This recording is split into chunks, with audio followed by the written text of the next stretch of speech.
hace un par de días transmite semejante entusiasmo. Así que nada, yo creo que eso es una manera muy buena de empezar, ¿no? De que salga un libro a la calle.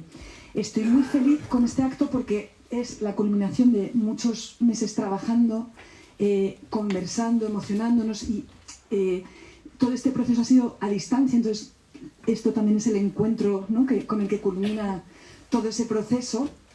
Y además estas presentaciones a menudo son un pretexto para los editores para juntar a dos personas que les apetece que tengan una conversación, como el típico capricho de editora, y en este caso esto es así. A mí me apetecía muchísimo juntar a estas dos personas. De hecho, tengo que agradecerle muchísimo a Cristina Oñoro que esté aquí hoy y que también haya mostrado tanto entusiasmo. Os la presento para quienes no tengáis el gusto de conocerla. Cristina es licenciada en Filosofía y es doctora en Teoría de la Literatura y en Literatura Comparada, y es profesora en la Complutense. Hace justo 2 años, fue en febrero, ¿no?, de 2022, publicamos un libro suyo en Taurus, que es el otro sello en el que yo trabajo, que se me ha olvidado decir que soy la editora del libro, por cierto. Su libro se titula Las que faltaban. Es un libro que os recomiendo muchísimo, que luego mencionaré en algún momento. Aquí lo tenéis. Se me ha caído la faja que dice que ganó el premio de los libreros, libro del año según los libreros de Madrid. Entonces, bueno, luego también pensaba, ¿por qué quería yo juntarlas, ¿no? Porque, no sé, es una cosa un poco irracional. Y es verdad que tienen algunas cosas en común, aunque son 2 libros completamente distintos. Por un lado, pues un poco por lo que decía, ¿no?, que fue un proceso también similar que culmina aquí, ¿no? Un proceso de muchas conversaciones y trabajo codo con codo, y que culminó también en esta librería y con un entusiasmo de Lola bastante parecido. Por otro lado, también hay una cosa muy evidente en el libro, en los 2 libros, una cosa que tienen ambas, que es el empleo constante de recursos literarios muy elegantes, muy eficaces, para escribir un libro de no ficción, una investigación así muy rigurosa y muy seria. Además, los 2 libros eran un gran reto porque las investigaciones de ambas abarcaban territorios que les eran en alguna medida ajenos, muy dispares, terrenos en los que no eran expertas, y las 2 tienen en común lo de haber abordado todos esos territorios con muchísima humildad, con mucho cuidado, con mucho rigor, pidiendo confirmación a expertos en cada campo para comprobar que estuviera todo bien y tal. O sea, es como un método de trabajo riguroso y cuidadoso que tienen en común. Y luego también en la manera de recorrer esos terrenos desconocidos había algo también en común que a mí me hace mucha gracia, que es como una especie de capacidad de asombro constante. Mi WhatsApp con ambas estaba repleto de momentos epifanía, de no te vas a creer lo que acabo de descubrir, o en el caso de Virginia, como con una especie de perplejidad que seguramente comprobaréis hoy, que la caracteriza mucho. Decía cosas como, ¿me estoy volviendo loca o ves lo mismo que yo? Y me mandaba pues la foto de un cuadro de San Isidro con los bueyes que conectaba a ella con las constelaciones de Tauro, bueno, en fin, una cosa. Parecía todo el rato que ambas se estaban topando con casualidades, como si fuera una sorpresa todo el tiempo que las piezas encajaran. Y yo siento mucho romper la magia, pero debo decir que no era casualidad, que esa capacidad para crear conexiones y que todo encaje tiene que ver pues con otra cosa, que es el trabajo bien hecho, con el rigor, con el olfato a la hora de saber de qué hilos tirar, ¿no? También con la visión panorámica, con el hecho de que las hipótesis eran atinadas, con todo eso tiene que ver, por eso encajan las cosas. Pero era muy gracioso. Y bueno, dicho esto, ya ahora entendéis por qué están aquí las dos. Quiero hablaros de este libro, ¿no?, del libro que presentamos hoy. Virginia quizá la conoceréis por sus libros anteriores. Ella ha publicado antes 3 libros: ¿Quién te cerrará los ojos?, Heridas del viento y Detendrán mi río. 3 libros buenísimos que en la librería Alberti ya conocían bien y admiraban. Virginia nació en Valdepeñas, creció en Terrinches y vive hoy en otro pueblo pequeño de Teruel, que está cerca de... ¿Cómo se llama? El pueblo del que era alcalde... Alcañiz. Siempre se me olvida.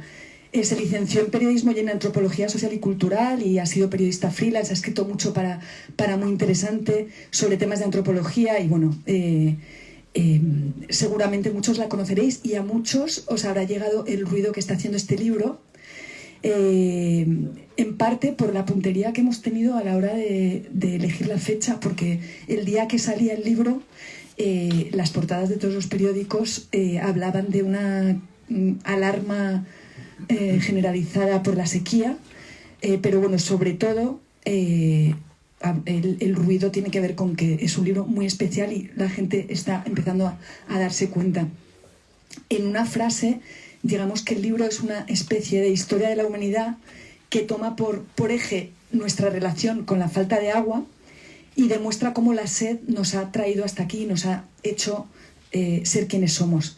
Y al mismo tiempo es un puzzle, un gran puzzle, esto conecta con lo que decía antes, un puzzle increíblemente bien hecho en el que todas las piezas encajan sin ningún tipo de trampas. Es una investigación muy rigurosa que sin embargo está bien escrita. Digo sin embargo porque parece a veces que está como mal visto contar bien una investigación rigurosa. Eso es un tema sobre el que he hablado mucho con Cristina, ¿no? ¿Qué pasa? Y con otros autores, ¿no? Que historiadores, tal, está como mal visto en la academia a veces que la gente tenga estilo literario. Y ella pues se ha atrevido a escribirlo bien. Entonces, investigación rigurosa, muy muy bien escrita. Y el tercer elemento que diría es que tiene un elemento como de personal, subjetivo, de intimidad, que aparece en el texto de una manera, en la medida ideal, como ni más ni menos, ni demasiado ni demasiado poco, que tiene que ver con su historia familiar y personal, que es una historia muy vinculada a la tierra seca, a la falta de agua, a la sed. Ella es de un pueblo de La Mancha, bueno, en fin, todos estos temas saldrán. Y como ella escribe genial, pues esto lo incorpora en la investigación de una manera genial, conmovedora, divertida, muy graciosa, emocionante, y es una cosa que le da un colorcillo al libro, que es algo que lo hace muy, muy especial. Y quizá esto tenga que ver con esto tenga que ver el hecho de que nos ha pasado una cosa muy rara con este libro que quiero contar porque no me había pasado nunca, y es que antes de que saliera el libro ya se habían vendido los derechos al italiano, a una editorial buenísima que es Bompiani. Los derechos mundiales al inglés se vendieron a Pushkin Press, y también se han vendido los derechos de momento a una editorial holandesa muy buena. Esto no pasa nunca, yo no sé. Creo que tiene que ver con eso, con lo que digo del colorcillo, igual que a los guiris les gusta tanto las películas de Almodóvar, o no sé, hay algo ahí que creo que tiene que ver con eso. Bueno, y luego pues quería comentar también que yo odio, de verdad, quienes me conocen saben que me pone muy nerviosa las comparaciones de la nueva Irene Vallejo, tal, pero es que en mi vida había hecho yo tantas comparaciones, escuchado tantas comparaciones, y os quiero mencionar solo algunos de los nombres de personas con las que se ha comparado a Virginia. Se la ha comparado con Rebeca Solnit, con Irene Vallejo, con Sergio del Molino. El propio Sergio del Molino lo ha dicho, es verdad, ha dicho, me recuerda... está grabado en un programa de radio, dice, me recuerda a... Y entonces dicen, a ver, dilo, tal. Y dice, bueno, a un libro... Y al final dice, La España vacía, su propio libro. Y luego también han dicho Harari, Ana Iris Simón, Kapuczynski. Aquí no puedo evitar de contaros que ayer descubrí que Virginia tiene un gato que se llama Katuczynski. Probablemente el mejor nombre de gato que he oído en mi vida. Y ahí se ve que tenía sentido la referencia. Y a Steinbeck, añado yo también.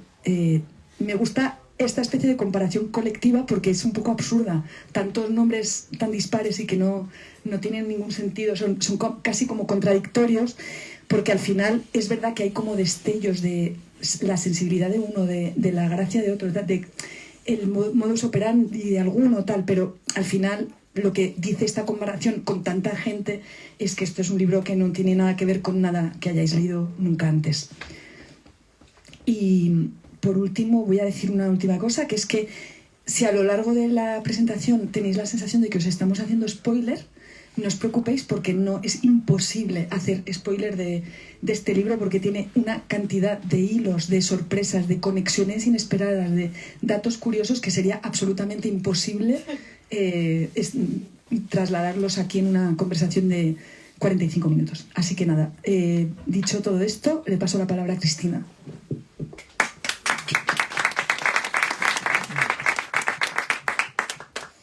Bueno, pues muchísimas gracias en primer lugar, por supuesto, a Virginia Mendoza por haber confiado en mí para esta conversación, a Elena Martínez Bavier, a quien ya les he dado la enhorabuena a ambas por este libro tan importante y tan bien hecho y tan maravilloso que vamos a presentar hoy.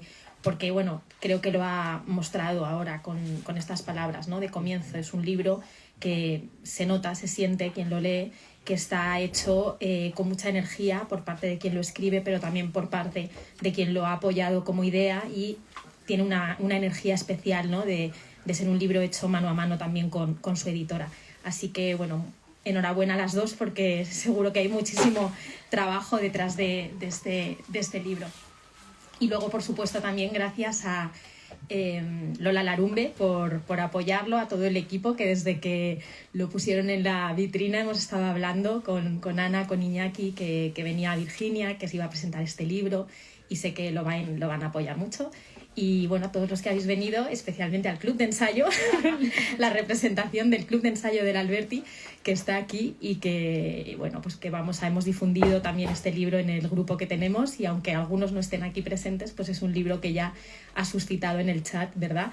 Comentarios, se ha compartido la entrevista con Sergio El Molino y está creando una expectación en el Club de Lectura del Alberti enorme, así que es un buen reflejo de esa acogida, que ese revuelo que está creando a un nivel más amplio, ¿no? Incluso, como decíais, internacional. Así que, bueno, enhorabuena, muchísimas gracias. Yo voy simplemente a decir algunas cosas, ¿no?, que me ha suscitado la lectura de este libro, que, como os digo, sería imposible trasladar ahora en unos breves minutos, ¿no? La cantidad enorme de hilos, de historias, de anécdotas fascinantes. Me encantan los momentos donde dices, merece la pena detenerse, ¿no? Ese tipo de inciso que siempre va acompañado de un descubrimiento asombroso. Sería imposible, pero bueno, querría mencionar, ¿no?, pues los aspectos que considero más acertados. Algunos ya los ha dicho Elena, y después pues espero que se produzca esa conversación. Tengo algunas preguntas y seguro que también el público quiere plantear alguna. Bueno, en primer lugar, creo que como ha dicho precisamente Sergio del Molino en la entrevista de Onda Cero, va a ser un libro importante, ¿no? Un libro importante de este año, y me siento muy afortunada, ¿no?, de presentarlo, porque estoy convencida de que va a haber conversaciones, ¿no?, sobre él, porque despierta mucho interés y porque nos hace reflexionar sobre cuestiones que son muy profundas, como decía Sergio El Molino, ¿no?, en la entrevista. Es un libro que te permite concentrarte en lo que de verdad importa, en lugar de estar distraído, ¿no?, con cuestiones que a veces nos tienen un poco pensando en temas menos importantes. El tema me parece un tema fascinante. La sed, como tú escribes, ¿no?, de eso trata el libro, es el hilo conductor, está detrás de los grandes cambios de la humanidad.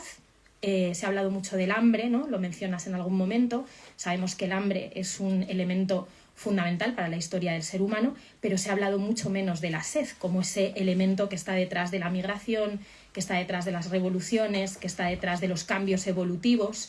Esta conversación a propósito de si la sed ha movido la evolución, da por cierto mucho de sí en cualquier caña que te tomes con un amigo, porque hay teorías de todo tipo, como la del mono asesino, de la que tú hablas mucho en tu libro, pero otras personas, yo no sabía que a mi alrededor hay muchas teorías, ¿no?, en torno a qué nos hizo ponernos de pie o qué nos hizo hablar, ¿no? Y hay gente que piensa que fue pues por el olor a alcohol de la fruta que había caído del árbol, ¿no? Entonces es también una teoría muy interesante, que no fuera la sed sino las ganas de beber alcohol, ¿no?, la que nos ha movido a evolucionar, ¿no? Y con esto digo que cualquiera de las anécdotas que cuenta Virginia es el punto de partida de una conversación divertida también entre amigos. La sed, como tú rastreas, se relaciona con numerosos mitos fundacionales, algunos en particular, como el diluvio, pero también, y eso la verdad no lo había pensado con lo que me gusta a mí la astrología, con la predicción astrológica y por lo tanto con esa visión que tienes de las pinturas rupestres, ¿no?, que pueden tener que ver con esa voluntad de leer en las estrellas cuándo iba a llover, cosa que me parece fascinante. También con los cambios climáticos, las divinidades de la lluvia, en todo el mundo, porque vas recorriendo desde los pueblos de la antigüedad, África. Me encantó especialmente toda la parte dedicada a los mixtecas. Yo he vivido en Cholula, que recordé que significa el lugar donde cae el agua en el lugar de la huida, ¿no? Donde cae el agua en el lugar de la huida. Eso es para tu próxima edición, que lo añadas, Elena. Porque se supone que es el pueblo más antiguo de América Latina que sigue vivo, donde fue la matanza famosa de Cholula, y significa donde cae el agua en el lugar de la huida. Está escrito en las que faltaban, así que cuando pasó a Malinche por la Guerra de la Conquista. Y claro, pues tu libro ha hecho que yo recuerde pues muchas cosas que ya estaban, ¿no?, en mi memoria, en mis historias, y como si lo vieras a la luz de la sed, ¿no?, a la luz de la sed, a la luz del agua, y eso de la búsqueda del agua, y eso me ha parecido de lo más potente, ¿no?, del libro. Pero hablando de temas tan universales, se atreve a entrelazarlos con su historia absolutamente personal, absolutamente familiar, vinculada a Terrinches, vinculada a ese pueblo de La Mancha, al abuelo encargado del agua en el pueblo, y a toda esa genealogía, ¿no?, que despliegas ante nosotros, tu abuela, tus tíos, Rogelio, que es el tatarabuelo del que solo sabes el nombre y que fue el único labriego y que es el que abre la zanja, bueno, con unas imágenes maravillosas de todos los miembros de ese círculo familiar que van apareciendo. Me parece también muy interesante no solamente el tema, ¿no?, como os digo, universal y al mismo tiempo familiar y personal, sino el género. Como decía Elena, es, por desgracia, raro encontrar libros que tengan este rigor, esta investigación, esta voluntad realmente panorámica, y que al mismo tiempo pues se escriban desde la crónica, desde la literatura de viajes, porque hay mucho de literatura de viajes en tu libro también, la antropología, la alta divulgación y bueno, pues esa voluntad también de entrelazar lo anecdótico, lo particular con el relato colectivo. El montaje, cómo vas montando esos dos planos de la narración, que en Babeli han dicho que se podría llevar el Oscar al mejor montaje. Eso me ha parecido muy apropiado, ¿no? Cómo vas saltando de una cosa a otra sin que se pierda tu lector y generando muchas conexiones, ¿no? Que es realmente pues eso, la capacidad de estar contando un mito mixteca, como veíamos antes. Estás hablando de Tlaloc, ¿no?, en la zona de México, y de ahí puedes pasar a un recuerdo de tu propia infancia, ¿no? Eso me parece realmente formidable. Y luego, bueno, lo que decía también Elena, ¿no?, la puntería, quizá nos vas a poder hablar ahora un poquito sobre eso, ¿no?, cómo decides escribir este libro en este momento, porque tu libro también habla, ¿no?, y comienza hablando de una manifestación. A mí me recordaba un poco a El arte de caminar de Solnit, porque también Solnit comienza con una manifestación, y de ahí pasa a analizar lo que ha significado el caminar para el ser humano, para la historia de la humanidad.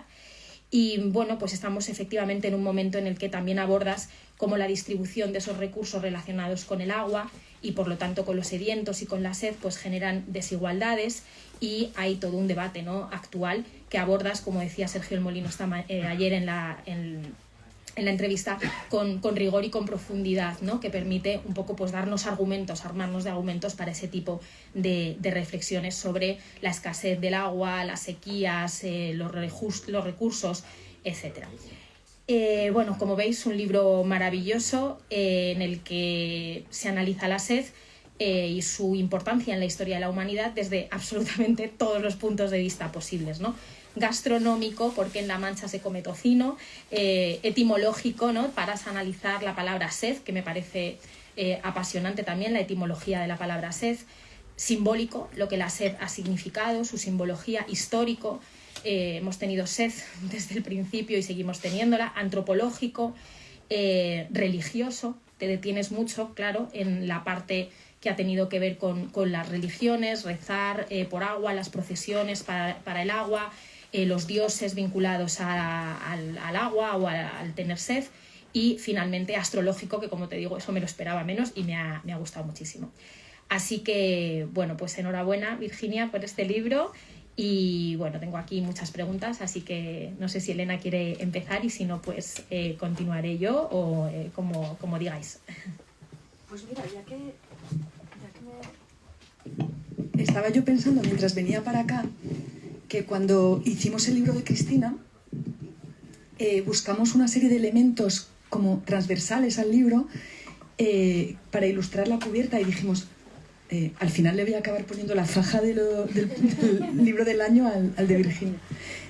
Una bicicleta, la carta, bueno, la serpiente, cosas que aparecían como leitmotivs que había a lo largo del libro. Y pensaba, y luego los bordó está bordado realmente por una persona y luego se hizo la foto, ¿no? Y estaba pensando yo, si tuviéramos que hacer lo mismo con el de Virginia, ¿qué elementos pondría? Un botijo, bueno, un montón de... Se me ocurrían mucho, ¿no? Una cabeza de toro, un olivo, por supuesto que eso ya parece una persiana, pero pensaba también el tocino. El tocino me parece que ejemplifica muy bien la manera que tiene de trabajar Virginia, porque, bueno, prefiero que lo cuente ella, pero es capaz de hablar con gran elegancia del tocino. Y puede hablaros de ahí, puede pasar de lo particular, familiar, íntimo, con una abuela obsesionada con el tocino que le propuso una vez mojar tocino en el café, un vecino del pueblo de su abuela que se escapó del hospital porque se preocupó de la comida para enfermos que le daban y pensaba que se iba a morir comiendo esas sopas y necesitaba urgentemente ir a comer una buena loncha, se dice, de tocino. Y luego esto lo conecta con el Quijote. Hay una lectura preciosa del Quijote en el libro, a lo largo del libro, no solo en relación con el tocino, y luego lo relaciona con la joroba de los camellos y luego lo relaciona con la velocidad, el tocino y la velocidad, incluso todo lo que se pueda... Bueno, entonces esa es mi primera pregunta, ¿nos quieres hablar de eso? ¿De la velocidad? No, el tocino. Cuidado que va a entrar hambre. Bueno, muchas gracias por estar aquí, muchas gracias Elena por haber apostado por la sed desde el principio, gracias Cristina por acompañarme y bueno, y gracias sobre todo también a los que habéis repetido. Me da incluso un poco de apuro hablar de la sed aquí delante de la persona que considero la que más sabe de ríos en España, que es Ramón, lo tenemos ahí. Bueno, ¿quieres que te hable del tocino? No, quiero que me hables de la relación del tocino con la sed. O de cómo aparece, o de lo que te dé la gana, la verdad. Sí, bueno, es que lo del tocino realmente yo no sé cómo apareció en la sed. Fue como que se cruzó. Yo quería hablar de la sed, en principio de la sed en la España seca. Iba a ser una sed de la España seca, pero bueno, se me empezó a ir de las manos. Como ya os ha contado ella, pues le iba mandando WhatsApps diciéndole creo que me estoy volviendo loca, porque cada vez iba más lejos, no solo en el mapa, sino también en el tiempo. Acabé profundizando muchísimo en la prehistoria, acabé llegando hasta los Australopithecus y encontré la relación entre mi abuela y la abuela de la humanidad.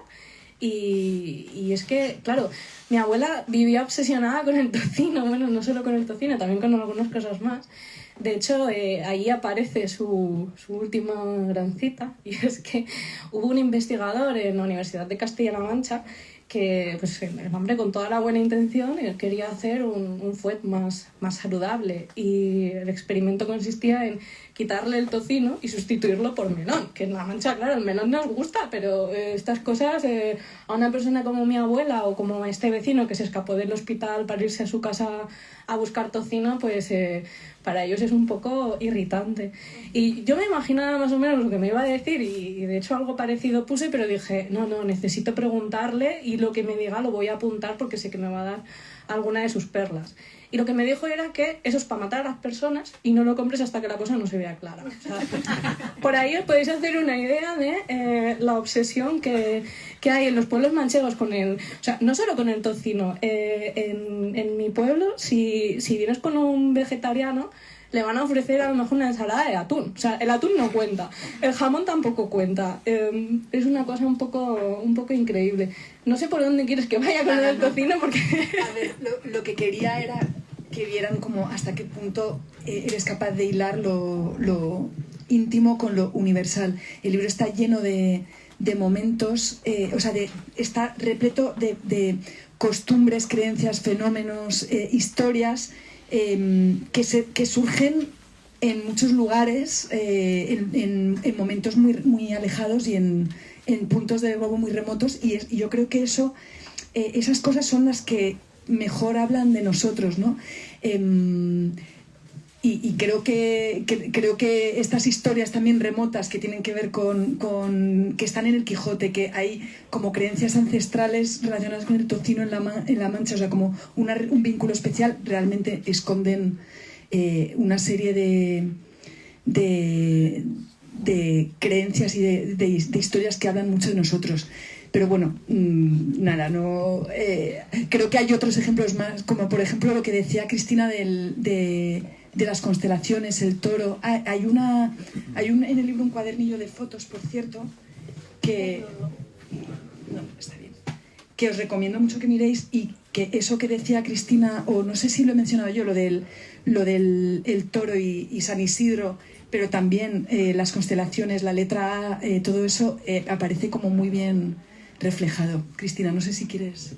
Sí, está aquí justo, os lo recomiendo. Es preciosa esta historia. Y bueno, pues cuéntanos, ¿cómo llegas a escribir este libro? ¿Has escrito en algún sitio? He leído también que estabas escribiendo otro libro, a menudo los libros se encuentran en un libro anterior, sobre ahogados, y de los ahogados y los embalses, pues pasaste a escribir este libro sobre la sed, que empezó siendo la sed de la España seca y acabó siendo la sed planetaria. ¿Cómo es ese proceso? Pues... abajo. Ya. Vale, ahora sí. ¿Y dónde le da? ¿Me habéis seguido antes? Sí. Vale. Pues el proceso, en cierto modo empieza en la infancia, porque yo comienzo hablando de los recuerdos que tengo, sobre todo de la sequía de los años 90, pero también de la sequía de los años 80, de la que no tengo recuerdos, pero el año en el que yo nací, pues mis vecinos de Villanueva de la Fuente vivieron su propia guerra del agua. Es algo que es bastante desconocido, pero bueno, esta gente sabía que no solo había sequía, sino que había gente que les estaba quitando el agua, y bueno, pues tuvieron su propio levantamiento, su propio Fuente Ovejuna, fueron todos a una, y luego en los 90, cuando vuelve la sequía y llega ya su momento de mayor gravedad, pues mi abuelo era el encargado de aguas del pueblo, y yo siempre estaba con él. Entonces, cuando iba a la huerta le acompañaba a la huerta, cuando iba al depósito, en un momento en el que llegamos a una situación extrema, él era el encargado de abrir y cerrar el agua en el pueblo, en un momento en el que solamente teníamos un rato de agua en las casas. Entonces yo siempre estaba con él, pero claro, para mí todo lo que él hacía era un misterio, todo era maravilloso. Luego él me contaba lo que le daba la gana de esas cosas que hacía. Entonces, claro, yo no sé cómo percibía eso realmente, porque esa ausencia de agua de alguna manera la normalicé. Entonces, en cierto modo, está ahí, acudo a ello a base de profundizar en esos recuerdos, y también me lo encuentro en diarios de infancia, en los que la meteorología en general me parecía algo como muy relevante, y en mis entradas de diario pues os puedo decir cuándo llovía y cuándo no, y bueno, luego también muchas tonterías como a qué hora comí el 5 de agosto de 1999 y qué comí, por ejemplo. Pero bueno, más allá de eso, sí que me llamó la atención el ya empezar a encontrar ahí algunas cosas. Entonces, cuando escribo de Tendrán mi río, que lo publicó Libros del Cabo hace unos años, empiezo a profundizar en esas historias de personas que fueron desplazadas para la construcción de embalses en España. Voy buscando sus testimonios, lo amplío a un mapa reportaje online para poder ir más allá, a otros pueblos que he seguido visitando, donde he seguido buscando esas historias, entrevistando a esas personas. Y se convirtió en tal obsesión que yo decía, es que estoy haciendo ya un trabajo de persona jubilada, me lo puedo quedar ya para toda mi vida, y cuando me jubile me volcaré ya completamente en esto, me lo puedo quedar ya para siempre. Y cuando vi que me estaba obsesionando mucho con ese tema, yo pensaba, bueno, pero ¿por qué me llama tanto la atención, ¿no? Si no, de entrada no tengo una relación con esto, no lo he vivido, no lo ha vivido mi familia. Y al final, pues dándole muchas vueltas, me di cuenta de que claro que tenía relación con eso, porque es la otra cara de una misma moneda. Esas personas no habrían sido ahogados si no existiésemos en otras partes los sedientos, no habría sido necesario esas obras hidráulicas. Entonces, bueno, pues un poco a partir de ahí empiezo a escribir pues sobre esos recuerdos que tenía, en los que o el agua estaba ausente, o en los que me impresionaba demasiado, porque de pronto era como... Recuerdo que escribía, uno de los recuerdos que más... Bueno, uno de los momentos que a mí más me han impactado y que más recuerdo como un shock fue ver el Ebro desde lo alto del Pilar. Era como, madre mía, pero ¿cuánta agua hay aquí? ¿Pero esto cómo puede ocurrir? Porque claro, había normalizado tanto esa ausencia. Os contaba que acompañaba a mi abuelo a abrir y cerrar el depósito, pero aparte de eso, cuando le acompañaba en la huerta, él se metía por una cueva de la que la iba estrujando poco a poco para sacar 4 gotas para ir regando los tomates. Y a medida que he ido profundizando en esa historia, que he ido entrevistando a gente mayor, gente del pueblo, pues resulta que el tal Rogelio, este tatarabuelo que aparece de la nada y que vivía en esa huerta, pues posiblemente fue la persona que abrió esa cueva para intentar conseguir agua para regar su huerta en el lugar en el que vivían. Y durante generaciones pues fueron ahí exprimiendo como pudieron, hasta que bueno, ya llegó un punto en el que pues a día de hoy no podría vivir ahí nadie de esa colecta. Si no os importa, os voy a leer cuando aparece el tatarabuelo Rogelio, porque lo he encontrado también. Hoy no queda agua en el Minao. Mi abuela Francisca ha saltado otra generación y dice que fue mi padre, el padre de mi tatarabuelo Norberto, cuyo nombre no conoce, aunque los registros eclesiásticos dicen que se llamaba Rogelio y que fue el único arriero en un linaje de jornaleros quien empezó a excavar allí. No sé cuántas generaciones estuvo mi gente heredando la sed y horadando la tierra en busca de agua. Solo sé que allí hoy no queda nada y no hay quien siga buscando en el fondo de la tierra. Pues ahí tenéis a Rogelio, que bueno, además fue muy curioso porque la aclaración en la que puedo incluir su nombre es posterior ya en el proceso de edición. Fue muy curioso porque cuando empezó a preguntar a la familia, de pronto me dice mi madre, pues ¿te puedes creer que ha aparecido? Bueno, este no fue Rogelio, en este caso fue Norberto. ¿Te puedes creer que ha aparecido un hombre que me ha llegado por error, que me reclama el ayuntamiento un impuesto de hace no sé cuántos años por una tierra que ni siquiera es mía, que pertenece a otra persona? Y cuando llaman al ayuntamiento es un hombre que se llamaba Norberto, que era antepasado nuestro. Fue como lo que hablábamos, ¿no? De esas extrañas casualidades que dices, bueno, ¿cómo ha podido aparecer esto ahora, no? O sea, Rogelio era el padre el padre de Norberto. Rogelio era el trastarabuelo. Te escuchaba hablar y cuando decías que tienes todo apuntado, todo, pues en eso también parece que nos parecemos, y además con el agua por medio me estaba riendo porque justo este año hubo una inundación en casa de mis padres, de la nada, a las 3 de la mañana, ¿por dónde va el agua? La tubería. Con las lluvias, la gente creyó que fue por las lluvias que hubo, que hay, ¿no? No fue por eso, por lo que estalló, sino porque como no se utilizaba, porque era para la típica nevera, pero está condenada, a las 3 de la mañana explotó y estuvo cayendo agua ahí, pues 3. Y mis padres dijeron, afortunadamente no ha habido grandes daños, solamente ha caído un poco en esta habitación donde están todos tus cuadernos y tus diarios de cuando eras pequeña. Entonces fue catastrófico. Mi madre, por supuesto, qué egoísta, solo le importan sus cuadernos. Bueno, afortunadamente se salvó todo, pero he convivido con todos esos cuadernos en cajas los últimos meses y tengo también registro, no de lo que comía, pero le he dicho a mi entorno, si queréis saber lo que ha ocurrido desde los años 80 hasta hoy en vuestras vidas, podéis llamarme, porque lo tengo todo apuntado, con quien me he tomado cafés, con quien...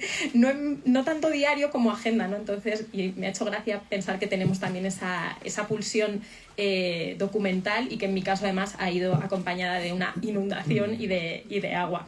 Así que eso también nos une. Y yo tenía una pregunta que estaba un poco relacionada con la primera y ya me dejo a Elena hacer las demás. ¿Cómo ha sido ese método de trabajo familiar, entrevistas, registros eclesiásticos, archivos? Hablas mucho de que has agotado a tu entorno haciendo preguntas. ¿Cómo has trabajado esa memoria, ya no tanto de la parte de lectura y bibliografía, sino más el trabajo con todos tus familiares y con la gente que te has ido encontrando?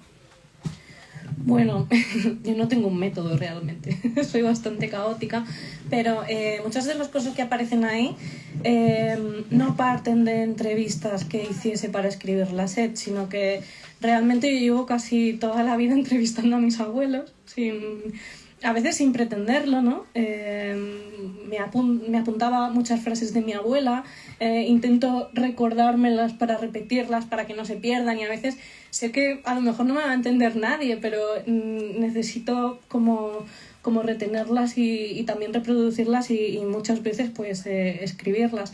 Entonces muchas de las cosas que cuento de la familia es porque a lo largo de los años pues ya les he dado mucho la turra. O sea, si a mi abuelo no le hubiese preguntado desde pequeña qué estaba haciendo y qué era eso cuando estaba acabando su tumba, pues seguramente no habría escrito el primer libro, ¿Quién te cerraba los ojos?, que realmente parte de esa pregunta que él ya no podía responder.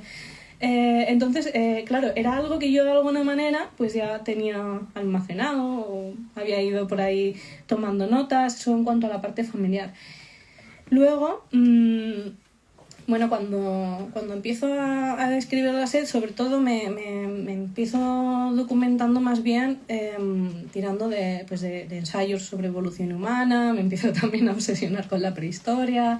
El punto de partida inicial me interesaban más otras culturas del mundo con las que todavía compartimos el planeta y con las que también compartimos esa preocupación por conseguir la lluvia. Quería conocer cuáles eran los rituales que se repetían por el mundo para pedir la lluvia. Por ejemplo, cuando yo era pequeña y en mi pueblo todo el mundo iba a San Isidro, iba a un fervor increíble con San Isidro, yo no sabía por qué lo hacían. Yo pensaba, pues mira qué bien, aquí un montón de comida, un montón de gente, música, pues nos lo pasábamos bien y no le dabas importancia hasta que hace unos años, hablando de esto con mi abuela, no sé cómo salió, le hice alguna pregunta sobre San Isidro en relación con las sequías y demás, y me acabó cantando, por un audio de WhatsApp me cantó una canción que le cantaban a San Isidro y que bueno, que resume su vida, pero que también habla de la sed.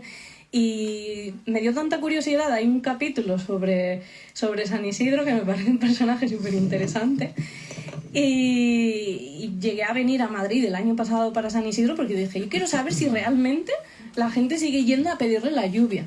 Bueno, fui a la fuente, después de la fuente entré en la ermita y aluciné porque estaba todo el mundo haciendo cola para besar una reliquia. Yo no sabía lo que besaban. Fui, pregunté y un sacerdote me dijo, pues es un trocito de hueso del tobillo. Y dije, vale, todo el mundo besando y el cura pasaba un trapito que tenía ya hasta marcas de pintalabios. Fui con una amiga y mi amiga y yo, madre mía, no hemos aprendido nada de la pandemia, estábamos alucinando.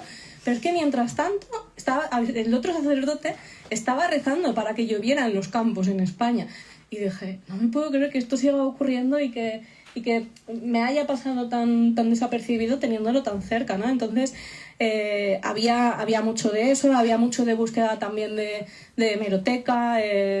Por suerte, la hemeroteca de la Biblioteca Nacional está digitalizada desde hace bastante tiempo, entonces ahí yo me lo paso súper bien en esa hemeroteca, encuentras grandes joyas.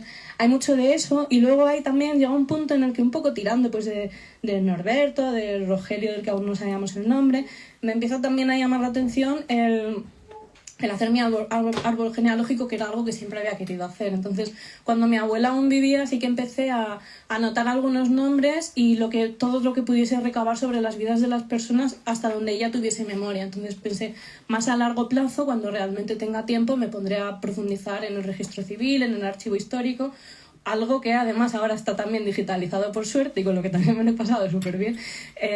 Si os apetece hacerlo, de verdad, podéis encontrar un salseo en vuestro árbol genealógico maravilloso, porque de repente te encuentras a alguien que te dice que te pone no sé quién, su mujer, la ilegítima, y dices, ¿qué pasó ahí? ¿Qué fue lo que pasó? Porque normalmente era porque a lo mejor alguien había abandonado a la mujer y se había ido con la amante, o de pronto han desaparecido los abuelos maternos o paternos de una partida bautismal. La verdad que es súper entretenido. Tuve que parar de hacerlo porque dije, si sigo con el árbol genealógico no termino la sed. Pero fue muy útil también hacer ese árbol genealógico para poder entender un poco todo aquello que ocurría en torno a esa huerta en la que varias generaciones de mi familia estuvieron intentando salir adelante a pesar de la aridez, hasta el punto de que encontré la carta de un condenado a muerte poco antes de que lo fusilaran en un libro sobre la represión durante la posguerra en la provincia de Ciudad Real. Empecé a leer la carta, me harté a llorar y a medida que avanzaba dije, Dios mío, pero si este hombre tiene que ser familia mía, era mi tío bisabuelo. Y de lo que hablaba era de la sequía. Le estaba diciendo a su mujer, si la sequía nos deja seguir ahí, marchaos. Me pareció tan impactante que dije, ¿hasta qué punto ha podido marcar a mi familia el vivir en esas condiciones de aridez? El vivir con el miedo constante a tenerte que ir, que es lo que nos pasaba en los 90. Estábamos en una situación extrema, pensábamos en todo momento que nos íbamos a tener que ir. Entonces, bueno, pues ha habido un poco de todo eso. También acudir a también libros de historia, de antropología, luego había algunas cosas que se me iban un poco de las manos y que necesitaba explicar y necesitaba entenderlas muy bien para poderlas explicar también de una manera accesible, como pues los ciclos de Milankovitch. De repente intentaba explicar los ciclos de Milankovitch y dije, no sé en cuántos libros lo leí, no sé cuántas veces lo contrasté, acabé pidiendo opinión a un amigo que es astrofísico, al padre de también uno de los compañeros de Elena, que también era físico, y dije, bueno, vale, creo que ya me ha quedado más o menos claro. Entonces he disfrutado mucho también de esa exploración interdisciplinar en la que acaba viendo un poco de todo y en la que al final lo que acaba ganando mucho peso es la prehistoria, hasta el punto de que al final dije, tengo que estudiar algo que tenga que ver con prehistoria, porque estudié antropología social y cultural y solamente tuve una asignatura de evolutiva y me empezó a atrapar muchísimo, y por suerte encontré un microgrado en la UNED de antropología prehistórica y bueno, pues ahí estoy. Me quedé bastante tranquila cuando empecé a abrir los manuales y mi primer tema, características del cuaternario, culminación de la hominización y cambios climáticos, y dije, vale, creo que no he perdido tanto la cabeza.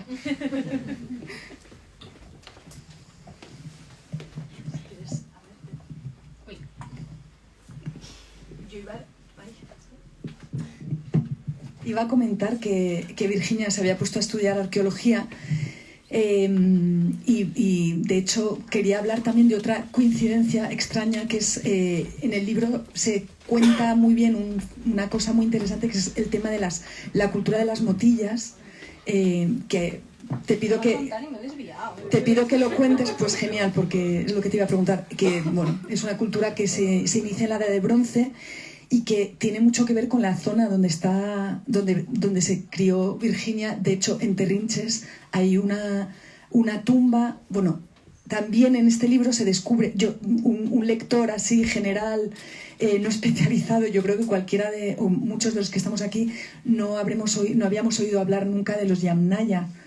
Me alegra que tú tampoco, Cristina, porque... Y bueno, me gustaría que hablaras de eso, porque es alucinante. Sí. Bueno, pues volvemos a la huerta de mis antepasados, en la que a veces estaba por allí con mi abuelo escarbando el suelo, la cueva esa que exprimía y demás. En esa misma loma, un poco más arriba, a unos, 600 metros, apareció un yacimiento de la Edad del Bronce. Empezaron a trabajar allí arqueólogos y, bueno, a día de hoy pues está considerado un lugar de referencia para la cultura de las motillas, de la que ahora os hablaré.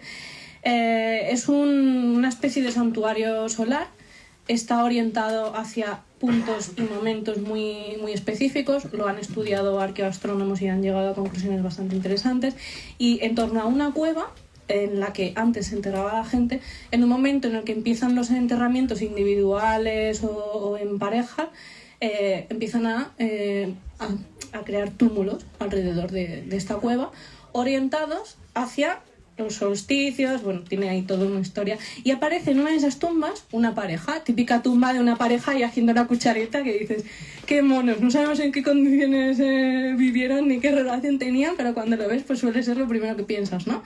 Y cuando los están estudiando, el estudio de isótopos, que te permite saber de qué se alimentaron esas personas, revela que ella se alimentó de proteína marina, a pesar de que estaba en La Mancha. Y dices, pues oye, igual era una mujer viajera de la Edad del Bronce, que ya sabemos que las hubo, ¿no? O bueno, no sabemos qué tipo de vida pudo llevar, pero él no se había alimentado de lo mismo que ella. Y cuando siguen investigando, finalmente utilizan los restos de esta persona, de este hombre, para el mayor estudio de genética antigua que se ha hecho hasta la fecha, o al menos en ese momento. Y bueno, pues descubren que él era de procedencia yamnaya, de una zona un poco Rusia, un poco Ucrania, que habían llegado hasta la península ibérica.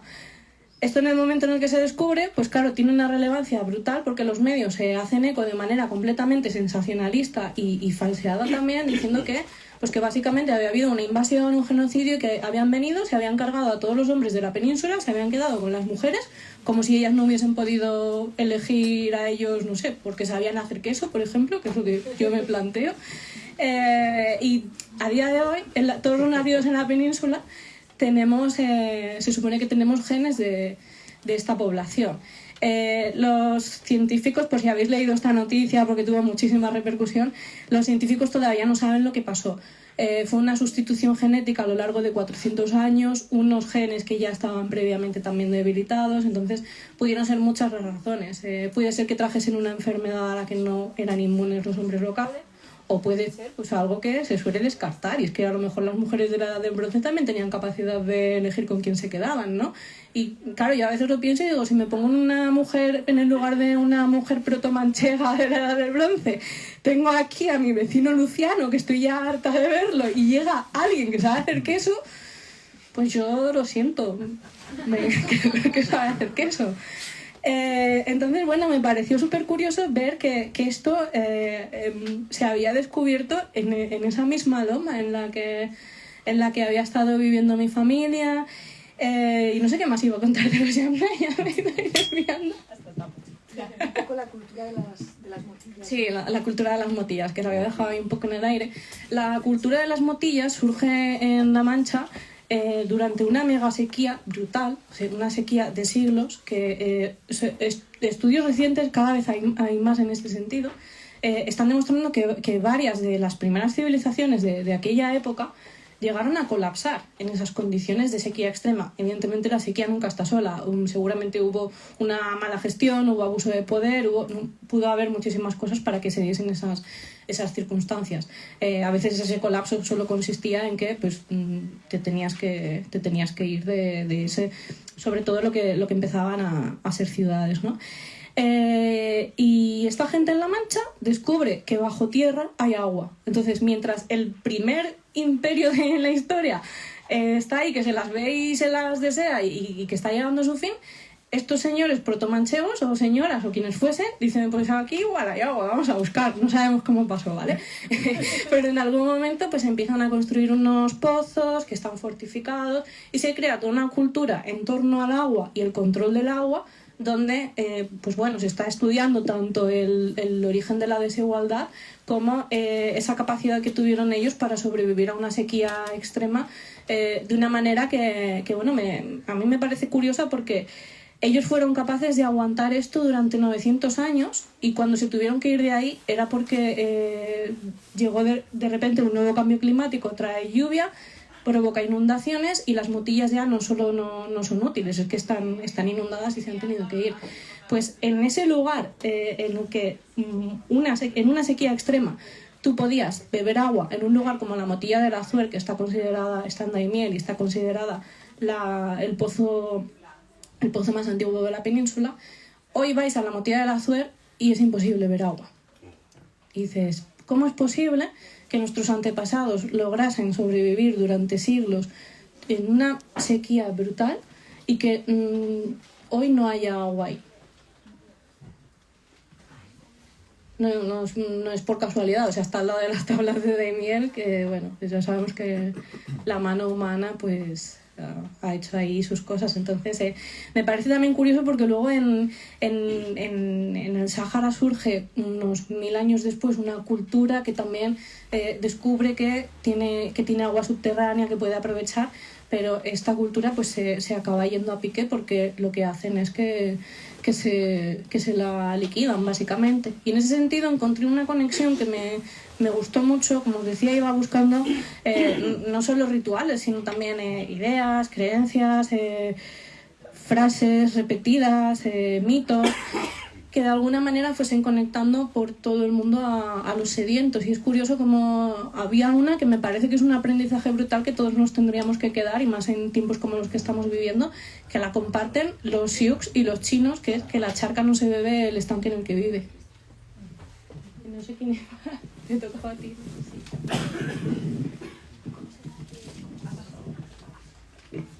Sí, bueno, yo un poquito, son ya las 8, ha pasado volando, así pasa el tiempo cuando leéis el libro de Virginia, que es realmente pues una historia lleva a otra y te atrapa. Dos cositas así para muy brevemente.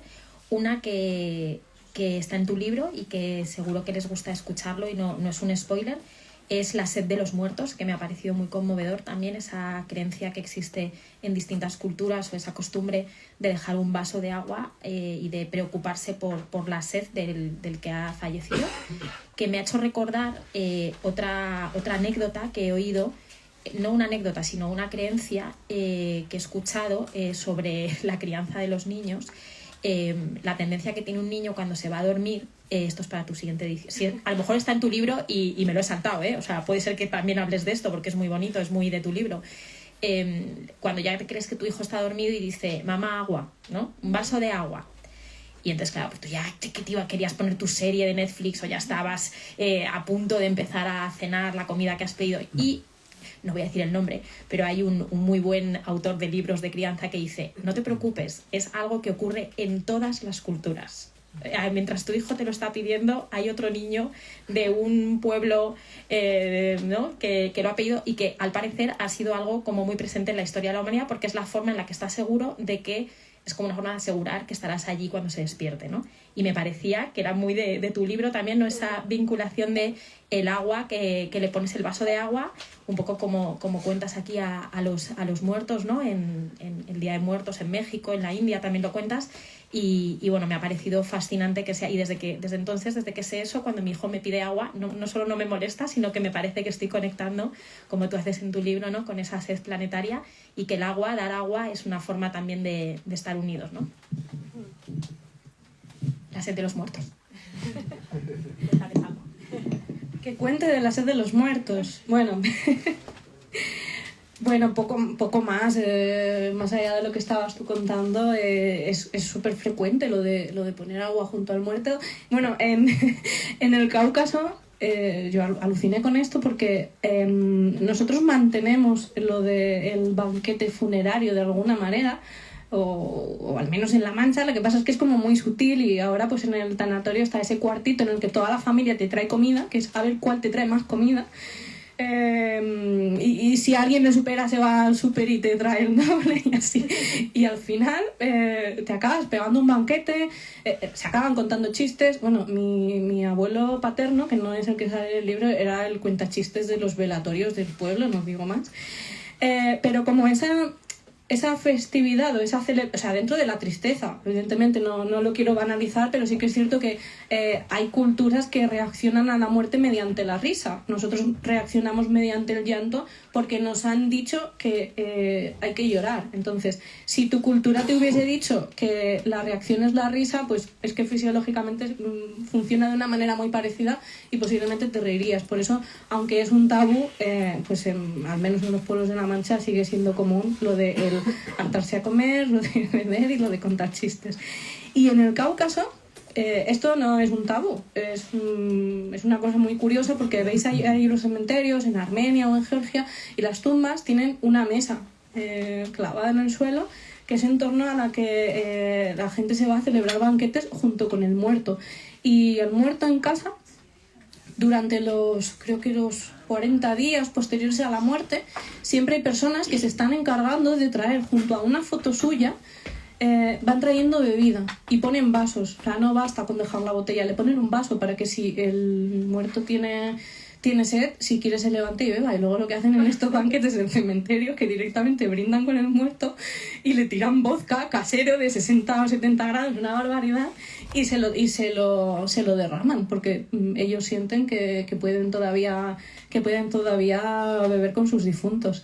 Hay algo también que me parecía muy curioso, y era como en Mesopotamia, los sedientos, bueno, creo que esto ocurre un poco en general, los sedientos eran de los muertos más temidos y por tanto los que más había que cuidar, junto con los ahogados también. Y bueno, había otra serie de circunstancias que a día de hoy pues siguen siendo un tabú en ciertas religiones, pero me pareció curioso que ellos como que canalizaban ese miedo mediante un mayor cuidado, hasta el punto de si me tengo que mudar a otro lugar, voy a llevarme los huesos de mi antepasado. Y me llamó la atención que los sedientos entrasen dentro de esa categoría que hay que sobreproteger porque es la más temida, y creo que en cierto modo en ese sentido funciona parecido. En Rumanía también se sigue haciendo, sobre todo en zonas rurales, lo de ponerle el agua al difunto por si se despierta con sed. Y esto me hacía reflexionar sobre cuando empiezan esos enterramientos ya más asociados con la desigualdad que os comentaba antes, en los que ya aparece alguien individualmente o con su pareja, y se empieza a incluir un ajuar. Si os fijáis, lo que hay en todos los sitios y en todas las culturas son los recipientes con los que la gente comía y bebía, y en muchos casos se han encontrado evidencias de que se había consumido alcohol posiblemente en el momento del entierro, o se le había dejado ahí al muerto, pues no sé, pues, supongo que por si tenía sed en el más allá, por si de pronto despertaba o...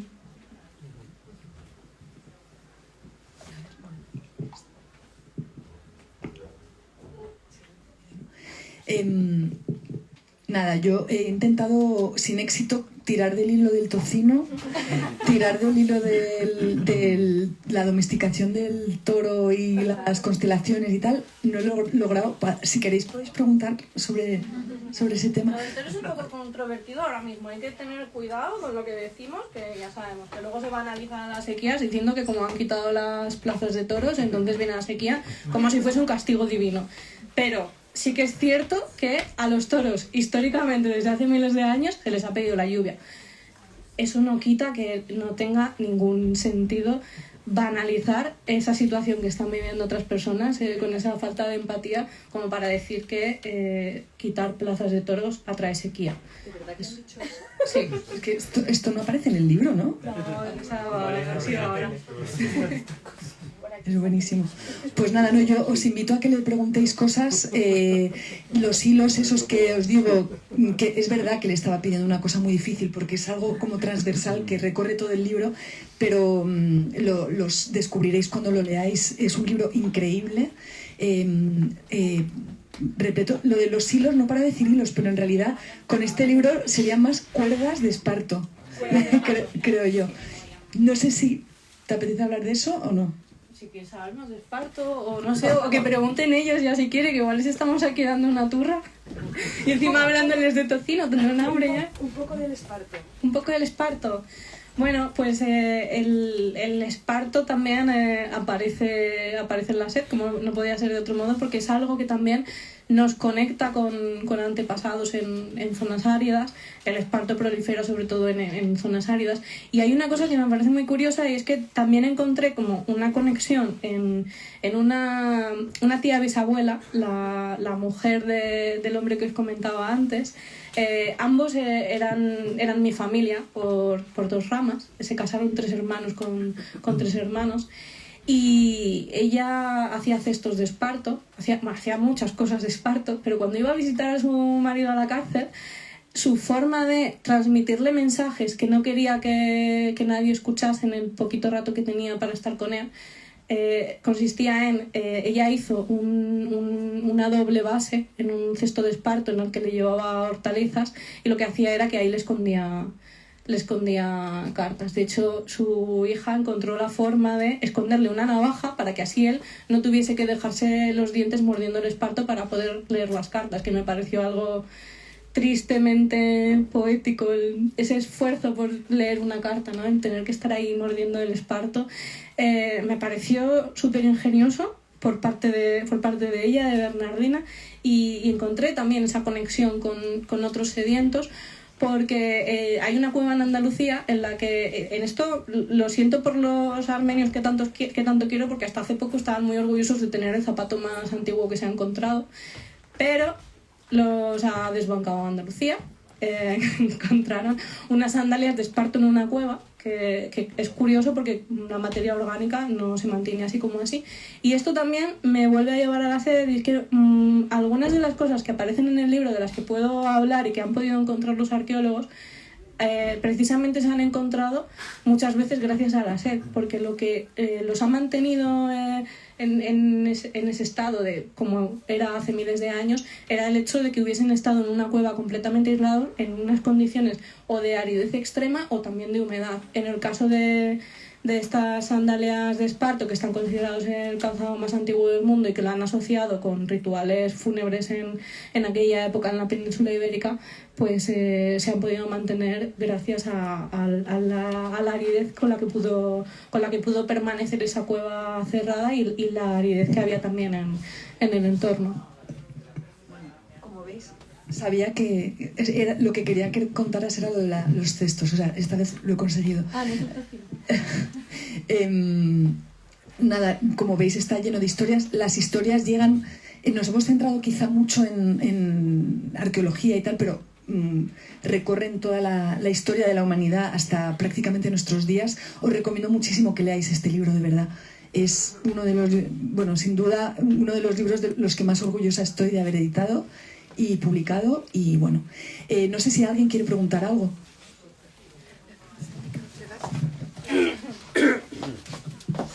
Yo soy de La Solana, entonces estoy muy cerca de Valdepeñas. ¿Escuchaste ayer el programa con Sergio del Molino?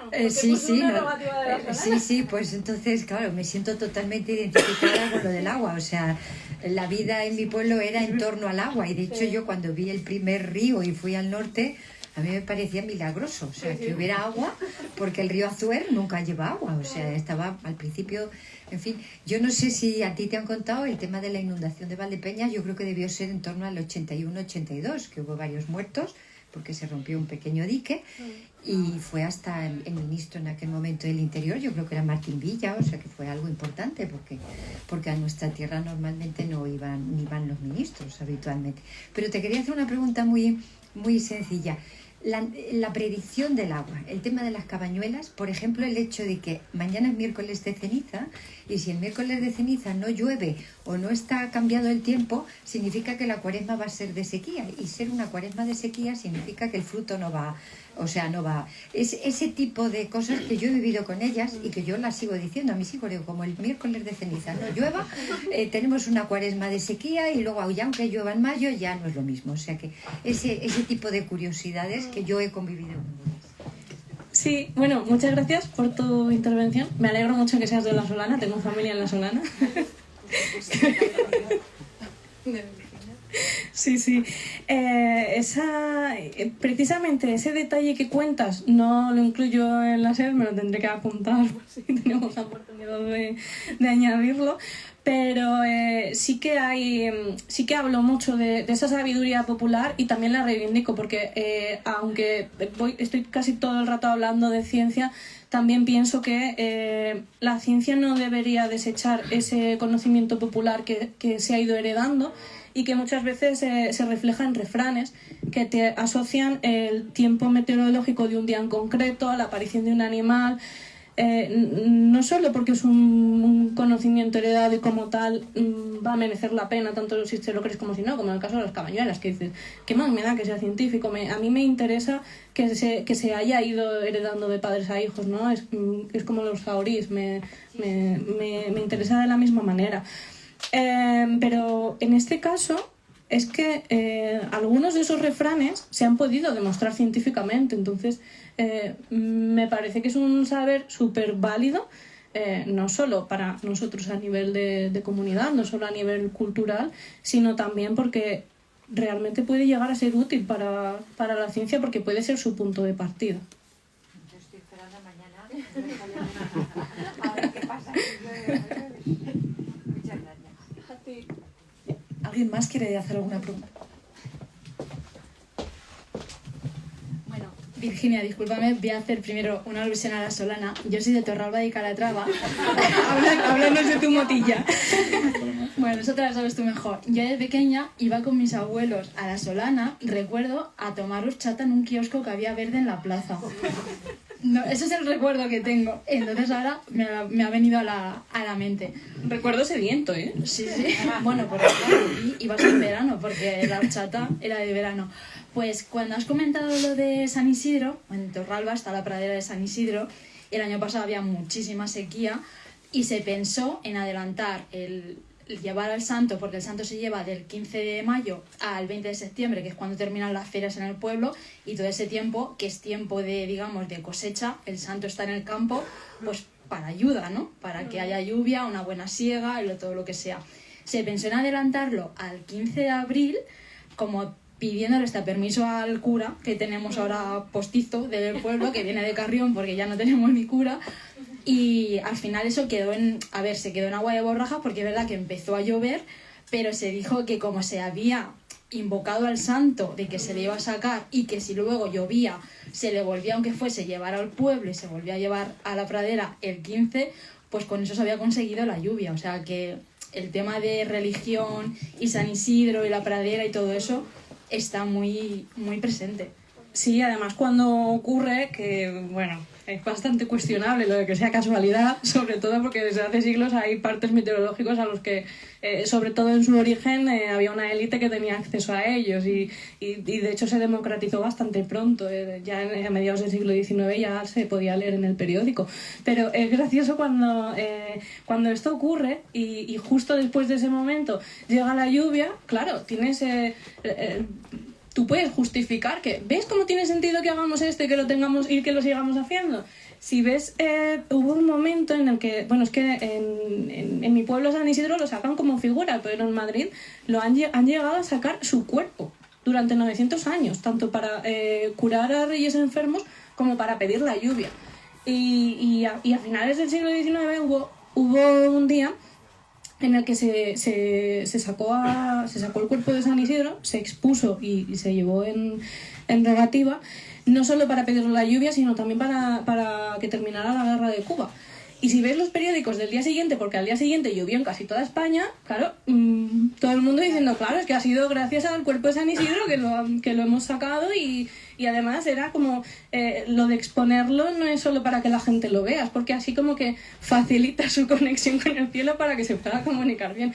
Es muy curioso porque luego también ves cuando, por ejemplo, no sienten que no están consiguiendo que llegue la lluvia, pues al santo en cuestión en muchos pueblos de España esto no se cuenta y lo va a negar la mayoría porque les parece un sacrilegio.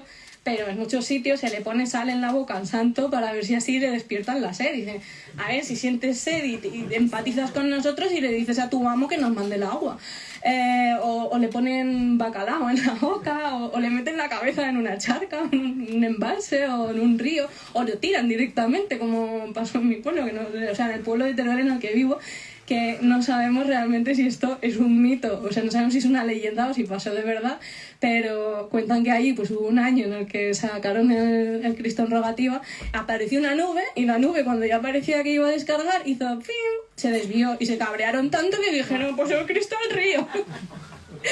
Hay algunos que sí que lo reivindican como propio y como algo real, hay otros que te dicen, no, que eso es un mito, que eso se lo inventaron los de Alcañiz, para reírse de nosotros, pero bueno, en muchos sitios esto está documentado que ha ocurrido.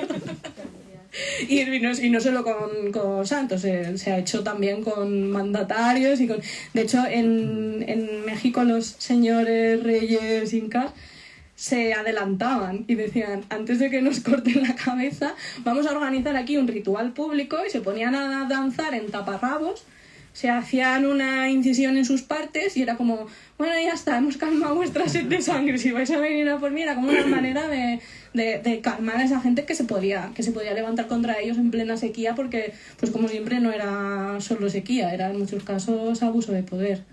Y no sé si con esto te... Háblanos de tu motilla.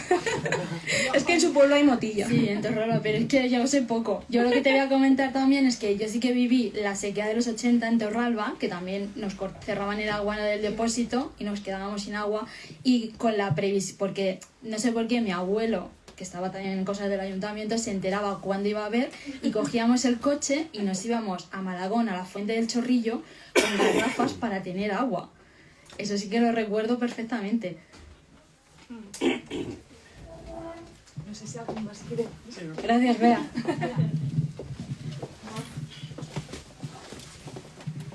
¿Está ya abierto?